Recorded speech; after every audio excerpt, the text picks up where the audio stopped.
All right, what's up guys? Welcome back to another video. It's your boy OG Quan back in the building, you know what I'm saying? So by today's title, you already know what we finna get ready to get into. Finna start off, you know, our weekly video. Like I said, we will be doing that every week. I have my iPad here to, you know, keep track and make sure that I hit every bullet, so that way we don't miss anything for you guys. So all right, so boom, so for this week's video, we're gonna talk about, I'm gonna go ahead and order a carbon fiber front lip, because the front lip that's on the car right now is a bit busted. So I'm starting to go ahead and kind of move away from all the power mods and kind of work more on the exterior a little bit to kind of bring the car more characteristic to it to itself. So we're gonna start that off with the carbon fiber front lip. I haven't decided what brand I wanted, but just know I will be ordering one soon and expect the install video on that. Oh, and also we are now starting to come to an end on our e-tuning.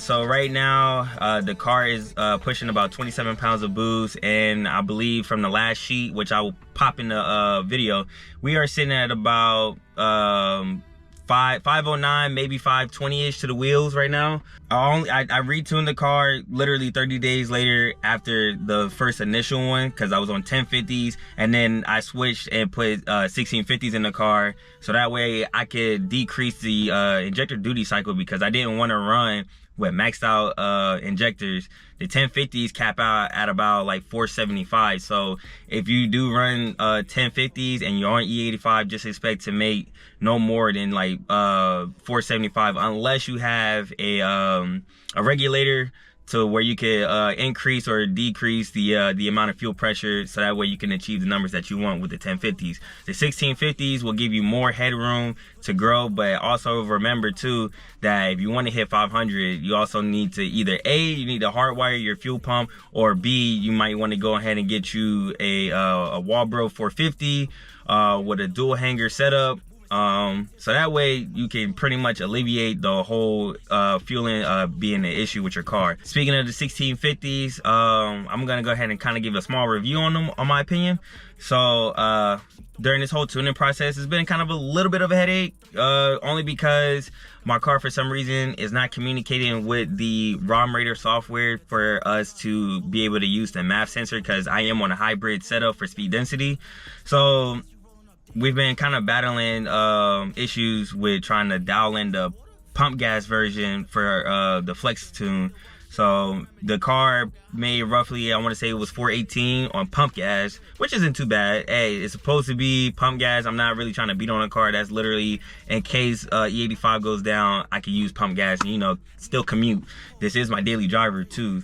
So the only issues that I ran into with pump gas was trying to dial in the idle, and as well as trying to get the AFRs perfect, or as close to perfect for driving around town and cruising on the highway.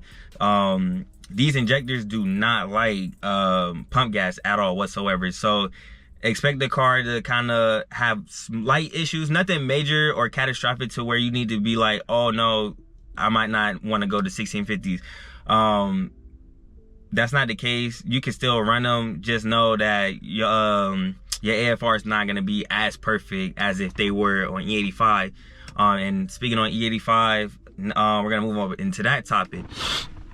All right, so with the E85 portion of the tune on these injectors, the car drove 10 times better than on pump gas. So all my AFRs for idle, driving around town, cruising on the highway, my wide open throttles, they're all flawless. I have no issues driving on the car every single day on E85, even though we're not completely done with the tune. But for where we're at in the tune, the car drives pretty much like stock on E85, which I love. The 1650s do eat up a lot of gas, so be mindful if you do decide to go 1650s, you will be drinking up a little bit of gas. So if you do not want to go with 1650s, I would say probably stick with around like the 1300s from ID or FIC, whichever brand you choose.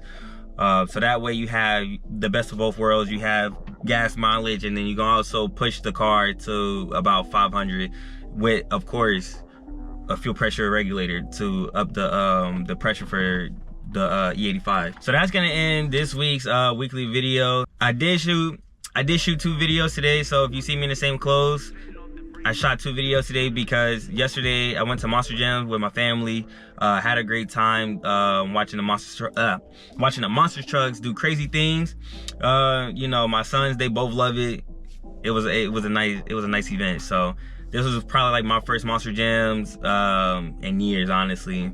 I've always wanted to go to one, and now I had the opportunity to go to one. So like I said, I had fun with the boys going out there. But yeah, I want to thank you guys for tuning in into today's video.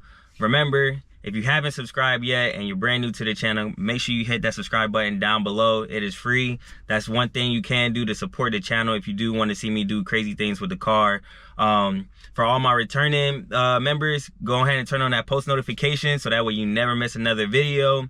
Make sure you guys hit the thumbs up if you like the video. Make sure you comment down below on what you want to see in the videos in the future. And with that being said, your boy OG is signing out.